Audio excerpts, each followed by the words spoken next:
Hello everyone, I am Ifra, hope you are doing well. तो start करते हैं आज का टॉपिक। आज देखिए हम एक न्यू टॉपिक पढ़ने वाले हैं जिसका नाम है पेरोल।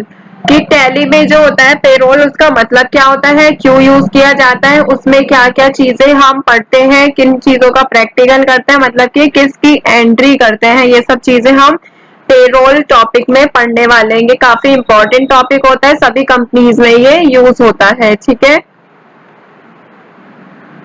तो टैली प्राइम में पेरोल का मतलब क्या होता है, यहाँ पे मैं आपको लिखवा भी देती हूँ ताकि आपको बेसिक पॉइंट जो है वो पेरोल के बारे में याद रहे।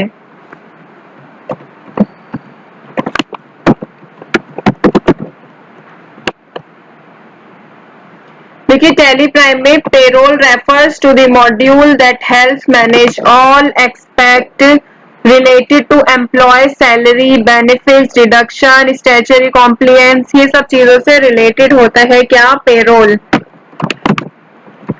It is related to salaries,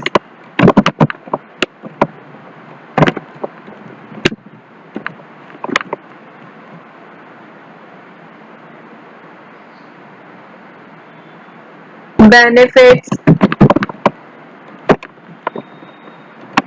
देखिए, बेनिफिट्स की बात क्या है, जैसे कोई भी कंपनी में अच्छा वर्क करता है एम्प्लॉय, तो उसका जो एम्प्लॉयर होता है वो उससे कुछ ना कुछ बेनिफिट्स देता है, अलाउंस के नाम से या फिर कुछ बोनस के नाम से। इन चीजों में क्या होता है, बेनिफिट्स मिलते हैं। ठीक है, और क्या हो सकती है, डिडक्शन।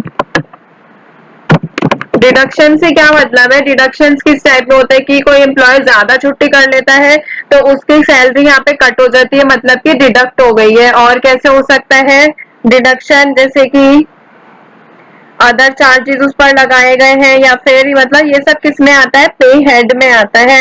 इंश्योरेंस का पैसा कट सकता है, एम्प्लॉय का पीएफ होता है, मतलब कि प्रोविडेंट फंड, वो भी क्या होता है, हमारी सैलरी में से माइनस होकर हमें मिलता है। ठीक है, और क्या हो सकते हैं, एंड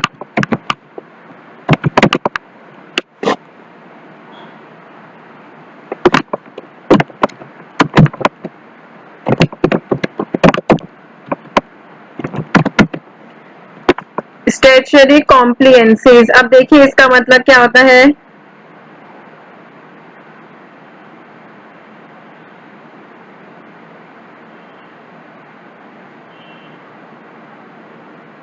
तो स्टेचुटरी कॉम्प्लियंसेस का मतलब होता है कि कानून के अंदर, मतलब कि लीगल के, मतलब कि लॉ के अकॉर्डिंग। ठीक है, लीगली वर्क मतलब लॉ के अकॉर्डिंग काम करना, यानी कि किसी भी देश में जो हमारे लॉ लागू हो रखे होते हैं, इम्पोज कर रखे होते हैं, उन जो रूल्स का होता है उनको फॉलो करना। तो उसके अंदर ही क्या आना चाहिए, स्टैट्यूटरी पेरोल कॉम्प्लियंस, मतलब पेरोल में ये वाला चीज भी आती है कि जो हमारे इंडिया में जितना भी हमारा इससे रिलेटेड वर्क है, मतलब जितने भी लॉ है उसी के अंदर ही हमें काम करना है।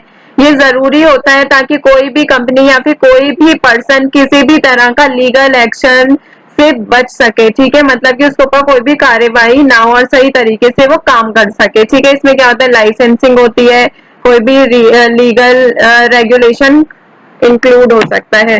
ठीक है, तो बेसिक मतलब मैंने आपको बता दिया है क्या क्या होता है पेरोल में, सैलरी, बेनिफिट्स, डिडक्शन, स्टैट्यूटरी कॉम्प्लियंसेस। तो पेरोल का मतलब आई होप आपको क्लियर हो गया होगा। अब आगे देखते हैं, इससे मतलब मैंने आपको बेसिक तो लिखवा दिए, बाकी मैं आपको वर्बली आगे बता देती हूँ कि पेरोल से क्या करते हैं आप, इससे आप पेरोल को एफिशिएंटली प्रोसेस कर सकते हैं, मतलब कि पे स्लिप जनरेट कर सकते हैं। जैसे क्या होता है, हर कंपनी में जब भी आप एम्प्लॉय को सैलरी देते हैं तो उसके साथ एक आप उसको पे स्लिप भी दे देते हैं, तो वो क्या बनती है, सैलरी स्लिप भी बोलते हैं उसे, पे स्लिप भी बोलते हैं। तो वो क्या होता है, पेरोल में हम उसको भी जनरेट कर सकते हैं, टैक्सेस को कैलकुलेट कर सकते हैं, एम्प्लॉय का रिकॉर्ड जो होता है मेंटेन कर सकते हैं कि वो कितने दिन एब्सेंट है, कितने दिन प्रेजेंट है, ये सब चीजें। तो टैली प्राइम में पेरोल मॉड्यूल प्रोसेस को स्ट्रीमलाइन करता है। ठीक है, क्या करता है ये पेरोल मॉड्यूल, पेरोल का जो प्रोसेस होता है उसको क्या करता है, स्ट्रीमलाइन करता है, जिससे एम्प्लॉय कंपेंसेशन को सही तरीके से और रेगुलेशन के अकॉर्डिंग मैनेज करना इजी हो जाता है। तो ये बिजनेस के लिए भी काफी ज्यादा यूजफुल टूल होता है पेरोल टास्क को एफिशिएंटली हैंडल करने के लिए, ठीक है, जितना भी एम्प्लॉय से रिलेटेड होता है उसको एफिशिएंटली हैंडल करने के लिए। तो किसी भी कंपनी या फिर आप बोल सकते हैं सभी एम्प्लॉयज की क्या होती है, सैलरी दी जाती है, तो जिसके लिए हम एक्सेल यूज करते हैं। बट अगर हमें क्या क्या सैलरी देनी होगी तो यही वर्क हम किस में करेंगे, टैली में भी कर सकते हैं। मतलब हम एम्प्लॉयज को जो सैलरी देते हैं वो हम पेरोल प्रोसेस में भी कर सकते हैं। पेरोल प्रोसेस जो होगा वो यूजफुल टूल है। मान लीजिए कोई छोटी कंपनी होगी उसमें नहीं होगा, जिसमें 50-60 एम्प्लॉयज है उसमें क्या बनाया जाता है, पेरोल का यूज होता है, क्योंकि उनमें क्या होता है डिफरेंट टाइप की डिडक्शंस होती है। जैसे हो गया डीए, डीए मतलब क्या होता है, डियरनेस अलाउंस, या फिर डिडक्शन फ्रॉम एम्प्लॉयज हो गई, स्टैट्यूटरी कॉम्प्लियंसीज डिडक्ट भी हो रही है, कंट्रीब्यूट भी हो रही है बाय एम्प्लॉयर, एम्प्लॉयर्स के अदर चार्जेस भी लग रहे हैं, ग्रेजुटी भी लग रही है, लोन भी लग रहे हैं। तो अलग अलग तरह से कुछ चीजें ऐड होती है, कुछ चीजें माइनस होती है सैलरी में से, तो इसीलिए क्या होता है पेरोल का हम यूज करते हैं। तो पेरोल में एक बहुत ज्यादा इंपॉर्टेंट टर्म आती है पे head.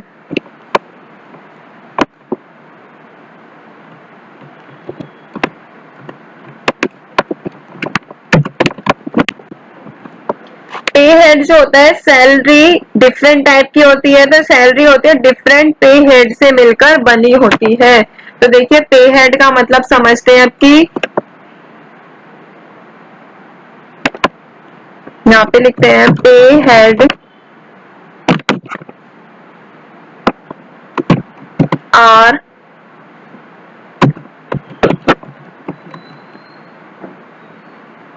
categorize that define the various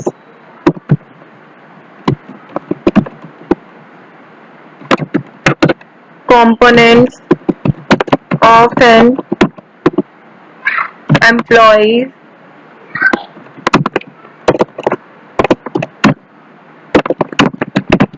salary। तो देखिए इसका क्या मतलब है, पे हेड जो होता है पेरोल में, pay heads are categories that define the various component, employee की सैलरी के बहुत सारे कंपोनेंट बताता है ये। मैंने आपको बताया ना पे हेड क्या होता है, सैलरी के डिफरेंट पे हेड से मिलकर ही क्या बनती है, मतलब अलग अलग तरह के पे हेड को हम ऐड करेंगे तो क्या बनेगा, एक सैलरी यहाँ पर एक एम्प्लॉय को दी जाती है। काफी सारे तरीके के होते हैं, पहले मैं आपको यहाँ पे लिखवा देती हूँ फिर एक्सप्लेन करेंगे। जैसे क्या हो गया, earning for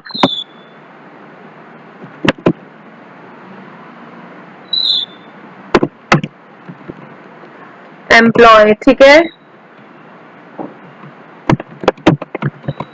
deduction from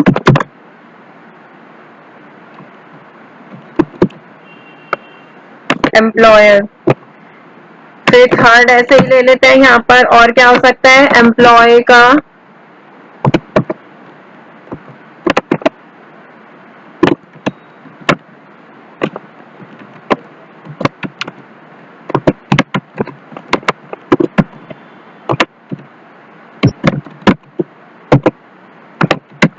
deduction, ठीक है, मतलब कि लीगल वर्क से रिलेटेड जितना भी चार्ज कटता है वो। फिर क्या होता है, एम्प्लॉयर की बात आएगी अब।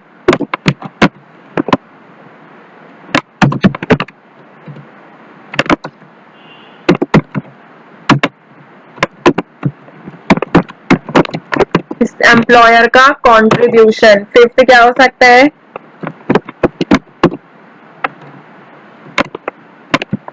Employers other charges. अलग अलग तरह के चार्जेस भी होते हैं। एम्प्लॉयर जो हमें जब सैलरी देते हैं, पे स्लिप जो होती है, मतलब कि सैलरी स्लिप होती है, उस पर वो लिखा रहता है, ठीक है। और क्या हो सकता है, बोनस हो सकता है, और ग्रेचुटी हो सकती है, लोन हो सकता है, लोन एंड एडवांसेस।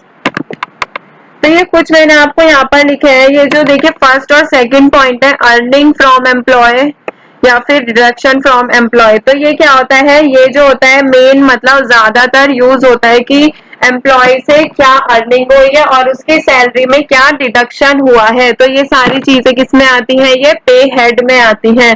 तो पे हेड जो होता है वो काफी सारे तरीके से होता है, 8 टाइप्स तो मैंने लिख दिया। और क्या हो सकता है, अटेंडेंस हो सकती है, ओवर टाइम हो सकता है, ओवर टाइम करेंगे तो यहाँ पर क्या होगा, अर्निंग हो जाएगी, लीव लेंगे तो डिडक्शन आ जाएगा। तो इन्हीं में ही काफी सारी चीजें और ऐड होती हैं, ठीक है। बोनस, अगर हम ज्यादा काम करते हैं, जैसे दिवाली आती है तो हर कंपनी में हर एम्प्लॉय को बोनस दिया जाता है, तो बोनस आ जाएगा। लोन लिया है कंपनी से तो ये माइनस हो जाएगा। ये एम्प्लॉयर अदर चार्जेस है ये, ठीक है, कि एम्प्लॉयर मतलब कि जो बॉस है उन्होंने जो चार्जेस लगाए हैं, ये क्या हो रहा है, उनका कॉन्ट्रीब्यूशन है, एम्प्लॉय से डिडक्शन जो हो रहा है, वो सारी चीजें। तो पेरोल और पे हेड आपको क्लियर हो गया होगा। तो एक बार रिवाइज कर लेते हैं कि किसी भी कंपनी में जब एम्प्लॉय को सैलरी दी जाती है, उसका सारा वर्क किसमें किया जाता है, पेरोल में किया जाता है। क्योंकि बेसिक सैलरी में ये सारी चीजें, कुछ चीजें ऐड होती है, कुछ चीजें डिडक्ट होती है, उसी से मिलकर क्या बनती है, एक पेरोल की सैलरी स्लिप बनाई जाती है। मतलब कि डिफरेंट टाइप्स ऑफ पे हेड से मिलकर हमारी सैलरी तैयार की जाती है एम्प्लॉयज को देने के लिए। तो टॉपिक होता है यहाँ पे कंप्लीट। मिलते हैं नेक्स्ट सेशन में। Stay tuned and thank you.